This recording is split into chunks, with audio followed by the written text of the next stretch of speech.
এই চেনেলটোৰ তৰফৰ পৰা আপোনালোক সকলোকে পোনপ্ৰথমে স্বাগতম জনাইছোঁ আৰু লৈ আনিছোঁ কেইবাটাও গুৰুত্বপূৰ্ণ খবৰ। গতিকে ভিডিঅ'টো প্ৰথমৰ পৰা শেষলৈ অলপো স্কিপ নকৰাকৈ চাই থাকিব। লগতে মোৰ এই চেনেলটো এতিয়ালৈকে যদি ছাবস্ক্ৰাইব কৰা নাই তেন্তে ছাবস্ক্ৰাইব কৰি ল'ব। বিগত 24 ঘণ্টাত অসমত 15 জন কৰোনা ৰোগী চিনাক্ত, ইয়াৰে 6 জন গুৱাহাটীৰ বুলি চিনাক্ত।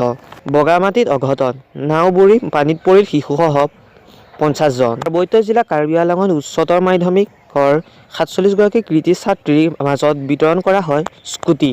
প্ৰাজ্ঞৰত্ন অৱসৰপ্ৰাপ্ত অধ্যাপক ভৱপ্ৰসাদ চলিহালৈ শ্ৰীমন্ত শংকৰদেৱ বঁটা, 2020 বৰ্ষৰ শ্ৰীমন্ত শংকৰদেৱ বঁটা পণ্ডিত চলিহালৈ। স্বায়ত্ত ৰাইজৰ দাবীত সৰব বিজেপিৰে সংবাদ বিধায়ক। কাৰ্বি আংলং আৰু ডিমা হাছাওক লৈ স্বায়ত্ত ৰাইজৰ দাবী। 33তম গুৱাহাটী গ্ৰন্থমেলাৰ পঞ্চম দিনা চানমাৰি অভিযান্ত্ৰিক প্ৰতিষ্ঠানৰ খেলপথাৰৰ লোকাৰণ্য। বছৰৰ প্ৰথমটো দেওবাৰী গ্ৰন্থমেলা বাকৰিত উন্মোচন হ'ল কেইবাখনো গ্ৰন্থ। হাজোৰ অভয়াপুৰত অসমৰ জাতীয় পৰিষদৰ বিশাল সমাৰোহ।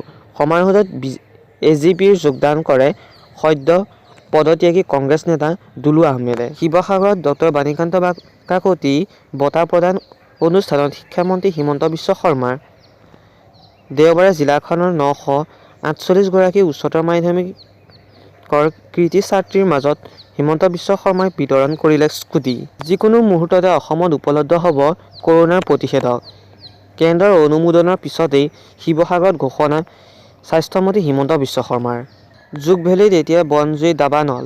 বিগত এসপ্তাহে জ্বলিয়েই আছে নাগালেণ্ড মণিপুৰ সীমান্তৰ মনোমোহা প্ৰাকৃতিক সৌন্দৰ্যস্থলী জুক-ভেলী। জুক-ভেলীৰ বনজুই নিয়ন্ত্ৰণত ব্যৱহাৰ হৈছে বায়ু সেনাৰ হেলিকপ্টাৰ। নৱবৰ্ষৰ প্ৰথমটো দেওবাৰে দ্বীপৰ বিলত মাছ ধৰিবলৈ নামিল শ শ লোক। পৰম্পৰা ৰক্ষা কৰি সমূহীয়া মৎস্য চিকাৰ কৰিলে কেইবাখনো গাঁৱৰ ৰাইজে। ভাৰত-চীন সীমান্তত শেহতীয়াকৈ বৃদ্ধি কৰা হৈছে ভাৰতীয় সেনাৰ সঞ্চালন। তেনে সময়তে সীমান্তত হঠাৎ উপস্থিত হ'ল দেশৰ chief of defence staff general Bipin Rawat.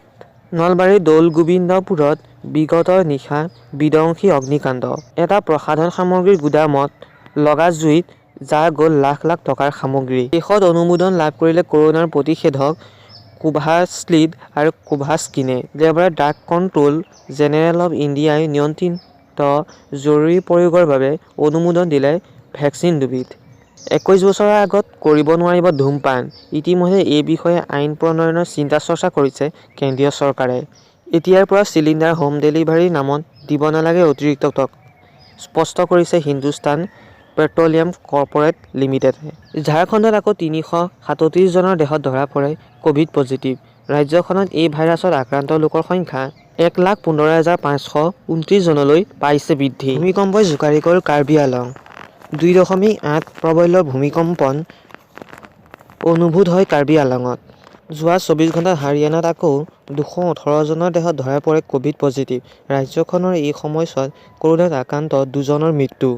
Himachal প্ৰদেশত যোৱা 24 ঘণ্টাত আকৌ 67 জনৰ দেহত ধৰা পৰে ক'ভিড পজিটিভ। ৰাজ্যখনত এই ভাইৰাছত আক্ৰান্ত 6 জনৰ এই সময়ছোৱাত মৃত্যু। ৰাজস্থানত আকৌ 502 জনৰ দেহত ধৰা পৰে ক'ভিড পজিটিভ। ৰাজ্যখনৰ এই ভাইৰাছত আক্ৰান্ত লোকৰ সংখ্যা 3,98,021 জনলৈ পাইছে বৃদ্ধি।